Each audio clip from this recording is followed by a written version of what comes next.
Good morning, everyone. I'll be presenting on behalf of Medicine 3. So, this is the story of Mr. X. He's a 37-year-old who presented with painless progressive bilateral visual loss for the past 6 months, weight gain, abdominal distension, easy bruisability for 4 months, episodic headache with giddiness for 3 months, and itchy skin lesions for 2 months. Outside, detected to have hypertension on amlodipine 5 mg, and he's also been started on regular potassium supplements for the past 3 months. Outside. He's an ex-smoker and alcohol consumer. There is a history of laser procedure done in both eyes in the month of December 2020.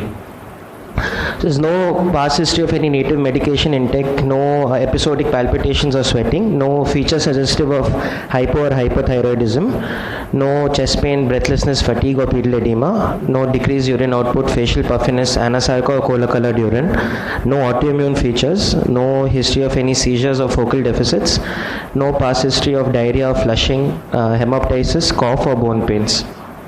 So on examination and presentation, he was tachycardic, his blood pressure was high, all 4 limb blood pressure was normal, and all limbs pulses were palpable and 2+. He was afebrile, there was pallor and pitting pedal edema present. He had these as you can see on general examination, he's got this moon facies. He's got centripetal obesity, typical lemon on matchstick appearance. He's got a nuchal pad of fat. He's got these hyperpigmented annular skin lesions over the abdomen, and there is also past history of abdominal surgery. He had undergone an exploratory laparotomy for unexplained abdominal pain 4 years back. No further details are available, and the abdomen, he's also got a protuberant abdomen.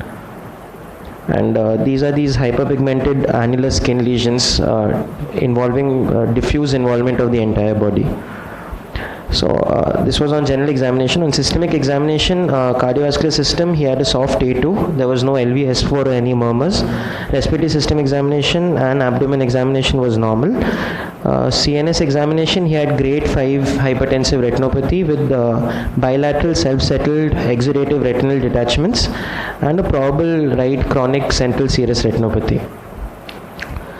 Lower limb PAS, he had features of a length-dependent peripheral neuropathy with powers of 4-/5 at the hip, knee and ankle, absent ankle reflexes and knee jerks for 1+.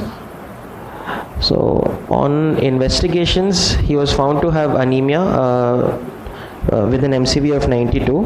He had he had a hypokalemia with a metabolic alkalosis, potassium of 2.9, bicarb of 32, even on the ABG pH of 7.6 with a bicarb of 42 and a base excess of 4.1. ECG showed LVH with strain pattern. Chest X-ray urine routine was within normal limits. Creatinine was normal. Calcium levels were normal. He was found to have low vitamin D levels, low B12 levels. His urine spot potassium by creatinine ratio was more than 13 milliequivalents per gram, suggestive of a renal loss of potassium. Workup for other secondary causes of hypertension, including thyroid levels, vasculitic workup, 24-hour metanephrines were within normal limits. His echo showed LVH with grade 1 diastolic dysfunction, minimal pericardial effusion. EMG NCV showed features of a length-dependent axonal polyneuropathy. His 8 AM cortisols were elevated, very high, 66, and screening 24-hour urine-free cortisol was more than 4 times the upper limit of normal. It was almost 1044 micrograms over a 24-hour period. He also had other metabolic derangements. He had pre-diabetes, he had dyslipidemia, and a DEXA scan done showed lumbar osteoporosis. And KOH staining from the probable tinea lake lesions were positive for tinea. So he had a disseminated tinea corporis. So in view of presentation with hypertension, hypokalemia, metabolic alkalosis with features suggestive of a Cushing syndrome, elevated screening 24-hour urine-free cortisol, we went ahead and did an ACTH test to find out whether it's an ACTH dependent or an ACTH independent Cushing syndrome. At baseline, his ACTH values were elevated. It was more than 20 picograms per ml. So we've gone ahead and done a 8 mg overnight dexamethasone suppression test, and as noticed, there is no suppression in either the ACTH or the ATM cortisol values post an overnight 8 mg dexamethasone suppression test, which is suggestive of an ectopic ACTH production, which is not due to Cushing's disease. So just to rule out the presence of Cushing's disease or pituitary microadenoma, we've gone ahead and done an MRI brain with contrast with pituitary cuts, which showed a normal pituitary gland for age and features of subcortical white matter changes, probably secondary to his uncontrolled hypertension. We searched for a source of ectopic ACTH production. We did a CT thorax which showed a large anterior mediastinal mass indenting the aorta, the main pulmonary artery and the pericardium with a pericardial effusion, suggestive of a probable thymic neoplasm. An MRI thorax done showed absent infiltration of the aortic arch and the main pulmonary artery with a possible pericardial infiltration by the mass at the aortopulmonary interface. CT adrenals were done as part of the abdomen showed bilateral enlarged adrenal glands. There is no evidence of any adrenal adenoma or carcinoma. Pancreas on imaging was normal. So did a CT guided biopsy of the anterior mediastinal mass, which showed predominantly blood clot with scanty neoplastic tissue, and immunohistochemistry, the tumor cells were positive for synaptophysin and chromogranin, which are neuroendocrine markers. Further IHC is awaited. So final diagnosis was an ectopic ACTH dependent Cushing syndrome, anterior mediastinal mass, a probable thymic neuroendocrine tumor, secondary hypertension with grade 5 hypertensive retinopathy, bilateral exudative retinal detachments, and secondary metabolic derangements in the form of lumbar spine osteoporosis, prediabetes, vitamin D deficiency, tinea corporis, B12 deficiency, and dyslipidemia.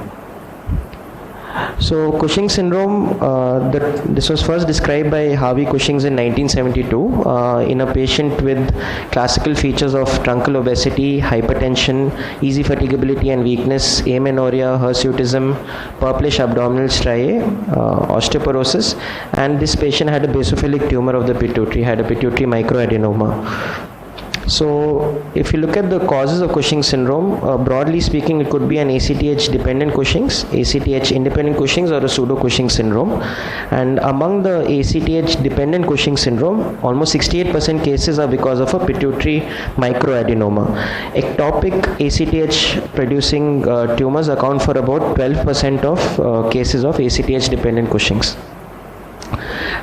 It can have protein manifestations, but most of the manifestations which were seen in our patient have been reported previously, and some of the important things to note are disseminated tinea versicolor infection, which was a learning point for me, is also could be seen as part of Cushing syndrome apart from the usual manifestations.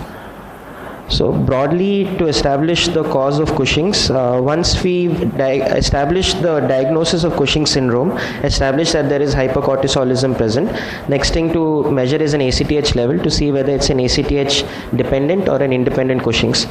If the ACTH levels are more than 20, it's an ACTH dependent Cushing's, and we go ahead with an overnight 8 mg dexamethasone suppression test and a pituitary MRI. If there is a failure of 8 am cortisol and ACTH levels to suppress post an overnight 8 mg dexamethasone suppression test, and the pituitary MRI is not showing features of a tumor, most likely it is a ectopic ACTH producing tumor, which is the cause of Cushing's. So briefly talking about ectopic ACTH producing tumors, most of the ACTH producing tumors are 2 minutes. Neuroendocrine in origin. Most of them are because of small cell lung carcinomas.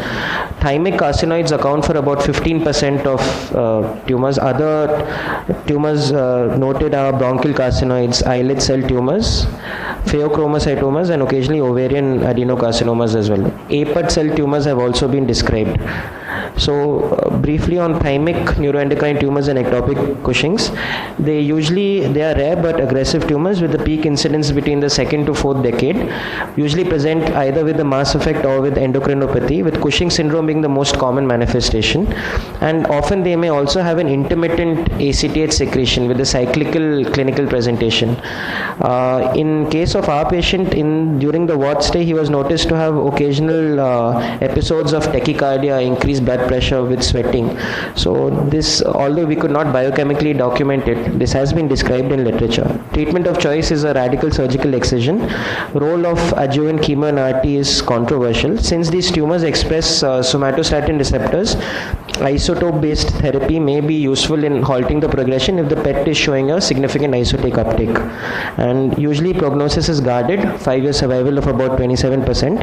Poor prognostic features are histological grade, tumor extension, incomplete resectability, and distant metastasis.